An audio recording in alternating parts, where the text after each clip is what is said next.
শুভ সন্ধ্যা। কেমন আছো তোমরা সবাই? আশা করি সবাই ভালো আছো। সবাইকে আসসালামু আলাইকুম। টানা 4 দিন ধরে বৃষ্টি হচ্ছে। বৃষ্টিতে ইচ্ছে করছিল ঝাল ঝাল করে নুডলস খাই। আমার হাজব্যান্ডও যেহেতু অনেক কষ্ট করে অফিস থেকে আসবে, যেহেতু প্রচণ্ড বৃষ্টিতে ওদের অফিসের গাড়িটা পানিতে ডুবে আছে, হাঁটু সমান পানি পার হয়ে ও আসবে, তাই ভাবলাম ওর মুডটাকে যেন আরও রিফ্রেশ করে দিতে পারি, ওর মতো করে ওর পছন্দ মতো নুডলস তৈরি করে ওর জন্য মজা করে নুডলস তৈরি করে নিচ্ছি।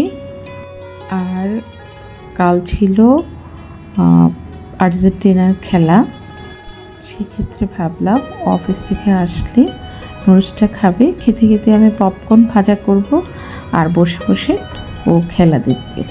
পপকর্নগুলো ভাজতে গিয়ে বোকামের মতো এমন একটা কাজ করেছি, জানি না আমার পপকর্নগুলো আর ভাজাই হলো না।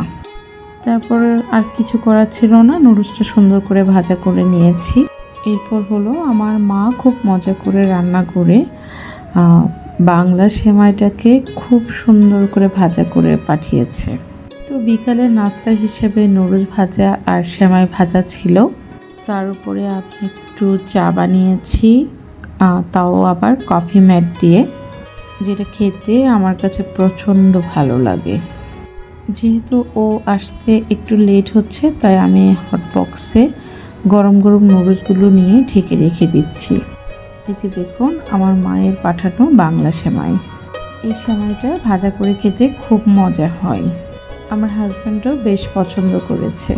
তো ও এসে যাওয়ার পরে ফ্রেশ হয়ে নুডলস সেমাই এগুলো খেলো, আর সাথে আমরা সবাই মিলে চা করলাম। চাতে একটু কফি ম্যাট দিলে চাটা স্বাদটা একটু ডিফারেন্ট হয়, আমার কাছে ভীষণ ভালো লাগে এই চাটা এইভাবে বানিয়ে খেলে।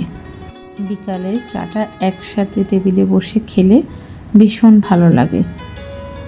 ছোটোবেলায় আমরা সব সময় আমাদের বিকালের চাটা আমরা এইভাবে একসাথে পরিবারের সবাই মিলে খেতাম। সকালের সময়টুকু আসলে পাওয়া যেত না একসাথে খাওয়ার, কিন্তু বিকালের সময়টা সব সময় পেতাম, তাই এখন এই সময়গুলোকে খুব মিস করি। তোমরা ভালো থেকো, টাটা।